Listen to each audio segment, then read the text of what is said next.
চাওক বদনখিনি কোন কোন ক'ব লাগে সেই কথাটো যিবিলাকে বদনে লোৱা ভূমিকা সেই সময়ত মাতৃভূমিৰ স্বাৰ্থৰ বিপৰীতে গৈ বিদেশীক বৰ পাৰি যিসকলে দিছিল বৰপীৰা পাৰি দিছিল সেইসকলে আজিৰ আধুনিক যুগৰ বদন যিসকলে মাটিৰ পট্টা দিলে সন্দেহযুক্ত নাগৰিকক যিসকলে ৰেচন কাৰ্ড বনাই দিলে যিসকলে ভোটাৰ লিষ্টত নাম সোমাই দিলে যিসকলে আমি এতিয়া যিসকলক বেদখল মুক্ত কৰিছোঁ যি অঞ্চল যি ভূমি বেদখল মুক্ত কৰিছোঁ যিসকলে পুনৰবাৰ শাসনত আহিলে তেওঁলোকক সেই বেদখল মুক্ত ভূমি ঘূৰাই দিম বুলি মছজিদ বনাই দিম বুলি যিসকলে তেওঁলোকে আজি বক্তব্য দিছে সেইসকলে আজিৰ যুগৰ বদন আধুনিক যুগৰ বদন মাতৃভূমি ৰখাতলৈ যাওক নিজৰ ৰাজনৈতিক স্বাৰ্থ সিদ্ধি হওক তেওঁলোকেতো বদন গতিকে ইয়াতকৈ আৰু বেলেগকৈ আৰু বদনৰ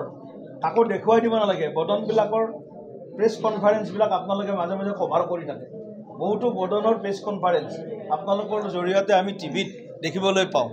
বদনৰ ভূমিকা লয় বদন বৰফুকনটো আৰু নাম নহয় কিন্তু বদন বৰফুকনৰ চৰিত্ৰ এই চৰিত্ৰটো আজিও এই তথাকথিত আমাৰ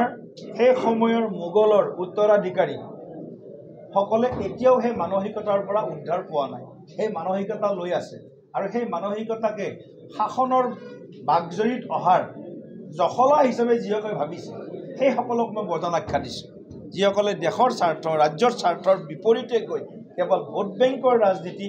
শাসনলৈ অহাৰ ৰাজনীতি কৰিছে নিজৰ মাটি ভেটি মিয়াই লৈ যাওক আমাৰ কোনো তাত ক'ব লগা নাই লৈ যোৱা মাটিখিনি যদি বেদখল মুক্ত কৰে তেওঁলোকক ঘূৰাই দিম বুলি মানে তেওঁলোকে প্ৰতিশ্ৰুতি দিয়ে ইয়াতকৈ আৰু বেলেগ উদাহৰণ বদনৰ লাগে নেকি আপুনি সভাপতি হিচাপে কোনটো বিৰোধী ৰাজনৈতিক দলত বেছিকৈ বদন আছে সভাপতি হিচাপে চাওক মই এটাই কথাই কৈছোঁ মই এই প্ৰশ্নটো তেওঁলোকলৈ ঠেলি দিছোঁ তেওঁলোকে যদি লাহে লাহে বদনৰ যি ভূমিকা লৈ আছে তাৰ পৰা যদি আঁতৰি আহে তেতিয়াহ'লে তেওঁলোকৰ কাৰণেও মংগল আৰু জাতিটোৰ কাৰণেও মংগল গতিকে কোন বদন আছে কোন লাচিত বৰফুকনৰ ভূমিকা লৈ আছে এইখিনি অসমৰ জনগণে ন্যায় চাই আছে আৰু এইখিনি নিশ্চিতভাৱে বিৰোধী ৰাজনৈতিক দলতেই বদন সোপা সোমাই আছে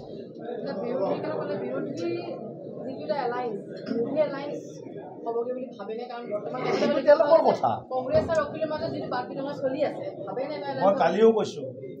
3 গগৈ একলগ হ'ব পাৰে 1000 গগৈ ভাৰতীয় জনতা পাৰ্টিৰ লগত আছে হ'ব